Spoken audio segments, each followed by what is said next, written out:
3 Angkatan 119 Kelompok 5 akan membahas satu materi penting dari komitmen mutu, yaitu efektivitas.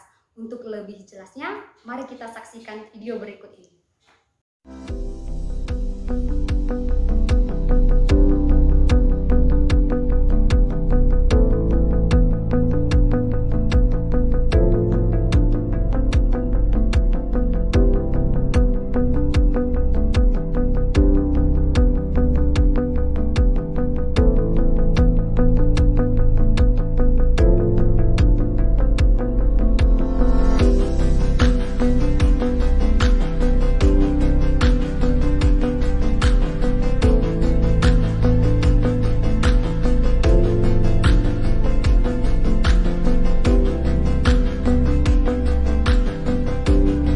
Istilah efektivitas adalah tema yang menarik dan menjadi sorotan publik akan penilaian terhadap capaian, kinerja perusahaan atau pemerintahan. Efektivitas berasal dari kata efektif yang berarti ada efeknya. Menurut KBBI, efektivitas adalah keefektifan. Menurut Raffianto, efektivitas adalah seberapa baik pekerjaan yang dilakukan sejauh mana orang menghasilkan output seperti yang diharapkan. Artinya, jika satu pekerjaan dapat diselesaikan sesuai dengan perencanaan, baik dalam waktu, biaya, dan kualitas, itu bisa dikatakan efektif. Dengan kata lain, semakin banyak rencana yang berhasil dicapai, maka suatu kegiatan dianggap lebih efektif. Menurut Prastyo Budi Saksono, efektivitas adalah seberapa besar tingkat ketertarikan antara output dan dicapai dengan output yang diharapkan dari jumlah input dalam suatu perusahaan atau seseorang. Jadi, dapat disimpulkan bahwa efektivitas adalah suatu kondisi yang menunjukkan tingkat keberhasilan atau pencapaian suatu tujuan yang diukur dengan kualitas, kuantitas, dan waktu sesuai dengan apa yang telah direncanakan sebelumnya. Terima kasih. 3 tujuan efektivitas. Yang pertama, kualitas, yang kedua, kuantitas, dan yang ketiga, tepat waktu. Efektivitas adalah kondisi yang menunjukkan tingkat keberhasilan yang berkualitas serta berkuantitas dan tepat waktu. Kualitas adalah suatu mutu atau baik buruknya suatu produk atau pekerjaan yang dilaksanakan. Kuantitas adalah seberapa banyaknya tingkat keberhasilan dalam menjalankan sebuah pekerjaan. Dan yang terakhir adalah masalah waktu. Waktu adalah kecepatan seseorang dalam menyelesaikan sebuah pekerjaan. Dengan kata lain, seseorang harus mengerjakan suatu pekerjaan dengan efektif dan efisien. Saat ini saya akan menjelaskan aspek-aspek efektivitas. Aspek efektivitas sendiri terdiri dari 4. Yang pertama adalah aspek peraturan atau ketentuan. Peraturan dibuat untuk menjaga kelangsungan suatu kegiatan sesuai dengan rencana. Sedangkan yang kedua adalah aspek fungsional atau tugas. Suatu individu atau organisasi dikatakan efektif apabila ia tahu apa fungsi dan tugas sesuai dengan ketentuan. Yang ketiga adalah aspek rencana atau program. Suatu kegiatan dikatakan efektif apabila ia memiliki rencana dengan tujuan yang akan dicapai. Yang keempat adalah aspek dengan kondisi ideal atau tujuan. Kondisi ideal atau tujuan ialah mempunyai suatu target dari suatu kegiatan yang dilaksanakan yang berkolaborasi antara fungsi dan proses sesuai dengan yang telah direncanakan. Kriteria efektivitas.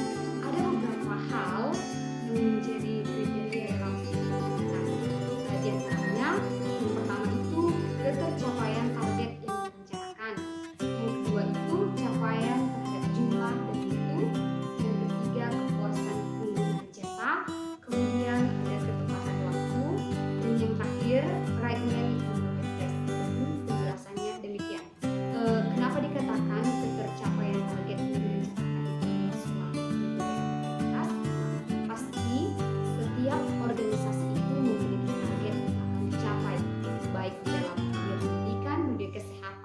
sosial ataupun yang lain. Nah, ketika target mereka tercapai dengan segala program yang sudah mereka rencanakan, berarti itu dikatakan efektif. Kemudian juga tentang capaian jumlah dan mutu, sama halnya dengan pencapaian target. Ada jumlah yang diinginkan, ada mutu yang diharapkan, bahkan nanti itu ketika hasilnya sudah muncul bukan hanya sesuai harapan, bahkan lebih dari harapan.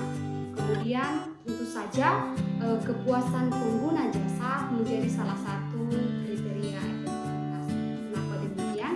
Karena jika segala sesuatu itu dikerjakan dengan efektif dan pengguna jasa atau orang-orang yang merasakan jasa tersebut merasa puas, berarti segala program yang kita kerjakan itu dikatakan efektif.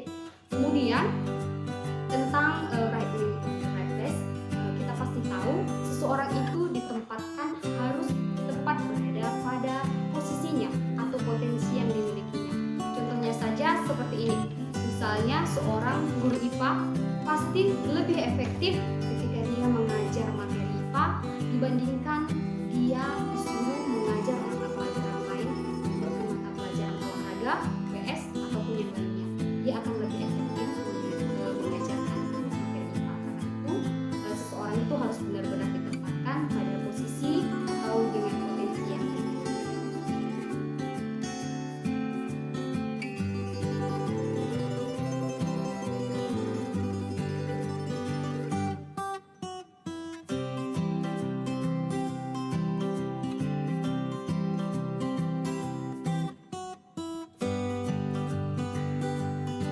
Setelah mengetahui apa itu pengertian efektivitas, apa tujuan efektivitas, aspek-aspek efektivitas, dan kriteria efektivitas, maka di sini saya akan memaparkan beberapa contoh dari efektivitas dalam lingkungan organisasi.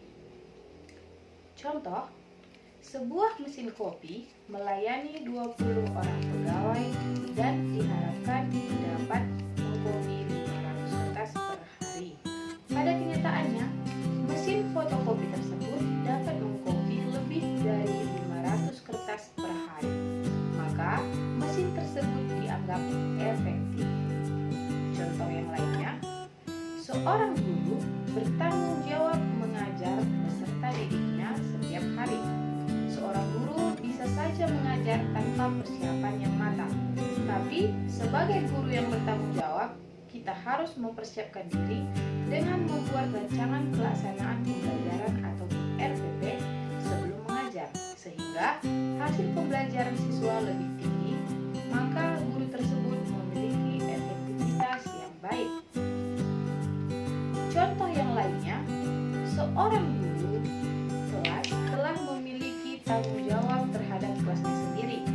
Namun, perpustakaan membutuhkan petugas sebagai pelayan di perpustakaan. Guru tersebut menjadi petugas di perpustakaan di luar jam mengajarnya. Dengan demikian, guru tersebut memiliki efektivitas yang baik. Contoh yang lainnya, seorang dokter memiliki shift yang tertentu sesuai dengan jam yang sudah ditetapkan. Dia hanya dapat melayani pasien sesuai dengan jam shiftnya. Misalnya, jam shiftnya pukul 8 sampai 14. Namun, pada saat jadwal pergantian shift tiba, dokter pengganti belum datang dan membutuhkan pelayanan. Dokter tersebut tetap melayani pasien tersebut, maka dokter tersebut pun efektif.